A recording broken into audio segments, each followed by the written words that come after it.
Florent Hugon, responsable produit. Nous sommes ici en Haute-Marne sur une exploitation pour vous faire découvrir le Finer.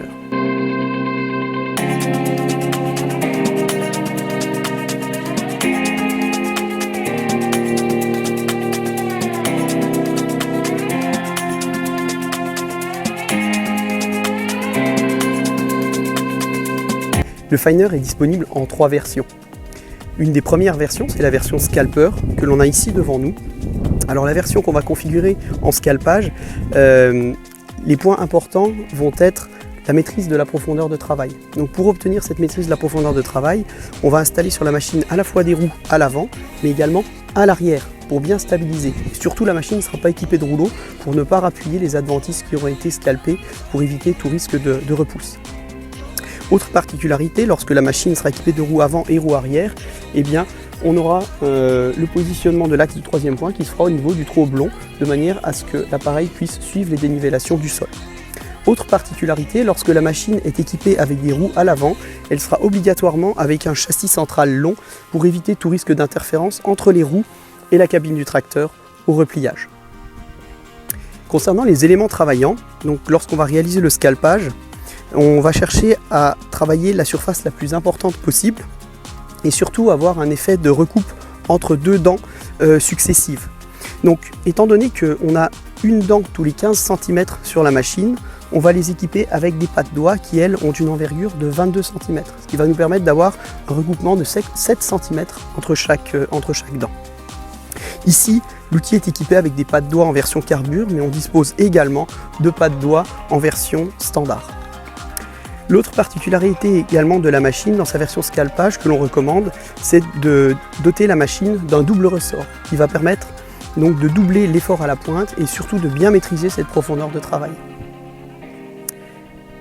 Ensuite, lorsqu'on va être en version scalpage, l'autre importance va résider dans la rangée de herses qui se trouve à l'arrière, qui est ici une double rangée de herses, donc qui vont permettre de repositionner en surface les résidus, les adventices et les repousses qui auraient été scalpés par les dents à l'avant.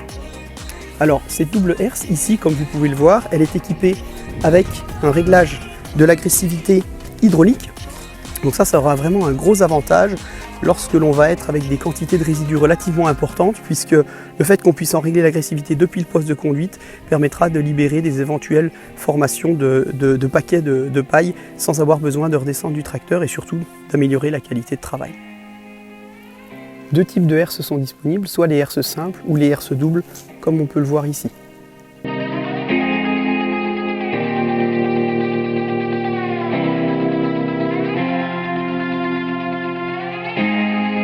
Alors la deuxième version du Finer, ça va être la version préparation du lit de semence. Pour cette version-là, on peut repartir sur, je dirais, la même base que celle qu'on vient de présenter, cette fois-ci avec ou sans les roues de contrôle de profondeur à l'avant. Effectivement, avec les roues de contrôle de profondeur à l'avant, on aura encore une meilleure maîtrise de la profondeur de travail. Mais elles ne sont pas nécessairement indispensables. Et donc, dans cette configuration-là, on pourra se permettre d'avoir le châssis plus court si on n'a pas les roues de contrôle de profondeur à l'avant. L'autre particularité de la machine, lorsqu'elle sera en version préparateur du lit de semence, eh bien, on va remplacer en fait les pièces travaillantes larges par des pièces qui sont beaucoup plus étroites, donc qui font plus que 5 cm. Et donc là, on va compter sur l'effet aussi vibratoire des dents pour la production de terre fine. L'autre particularité de l'outil lorsqu'il sera dans sa version préparateur du lit de semence, eh bien, on va en fait remplacer les roues arrière par différents types de rouleaux. Alors, il peut y avoir le rouleau tube, le rouleau double cage, le rouleau roll flex, le rouleau ring flex, le rouleau roll cut et également le rouleau roll pack qui sont disponibles sur cet outil. Également, donc dans la version préparation du lit de semence, eh bien, on pourra retrouver les herses de nivellement qui vont encore accroître l'effet de planéité qu'on pourra obtenir avec l'outil.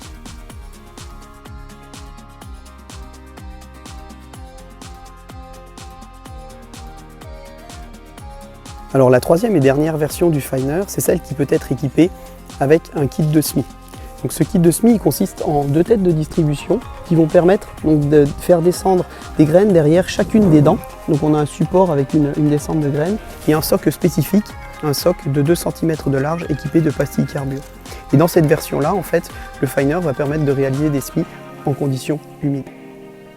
Dans sa version semi, le finer peut aussi être équipé avec un mini drill, avec pour objectif de semer des couverts végétaux par exemple lors d'un scalpage. Et dans cette version-là, les éclateurs du mini drill seront localisés dans cette zone-là pour que la graine puisse être recouverte par les herses de nivellement. Alors le mini drill, c'est un semoir qui est autonome avec une capacité de 400 litres et des doseurs Horsch comme vous les connaissez sur tous les autres matériels de la gamme, notamment le Pronto et l'Avatar.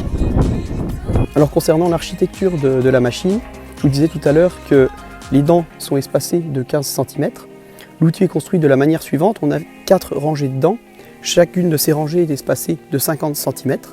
2 dents sur une même rangée sont-elles espacées de 62 cm et le dégagement sous-bâti, lui, est de 58,5 cm.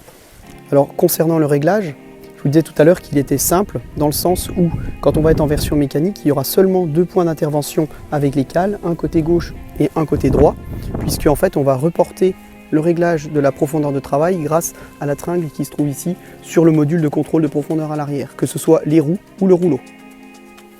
Alors pour terminer, on va parler du potentiel de l'outil en termes de profondeur de travail. Avec le finer, vous allez pouvoir travailler très superficiellement, 3-4 cm de profondeur lorsqu'on sera en version scalpage, ou alors on pourra travailler aussi plus profondément, par exemple pour de la reprise de labour, avec des socs étroits de 5 cm jusqu'à 10 cm de profondeur. Alors le réglage de la profondeur de travail, il est très simple sur cet outil. Il y a 2 versions. La première version qui est une version mécanique, simplement avec des cales, ou alors la version hydraulique que vous avez ici devant les yeux, qui va vous permettre de vous adapter à l'hétérogénéité du sol dans les parcelles. Et le finer est en fait un outil très polyvalent, puisque je vous disais tout à l'heure, il y a une version scalpage et une version préparateur du lit de semence, mais on peut très facilement passer de l'une à l'autre en intervertissant soit les roues, soit le rouleau. Donc on va se retrouver en version scalpage plutôt avec les roues, mais lorsque vous voulez par exemple préparer votre terrain au printemps, il a la possibilité d'enlever les roues et de repositionner le rouleau. Donc finalement, le finer, lui, il est disponible en plusieurs largeurs de travail en version portée, c'est-à-dire en 5 mètres, 6 mètres, 7 mètres et 8 mètres.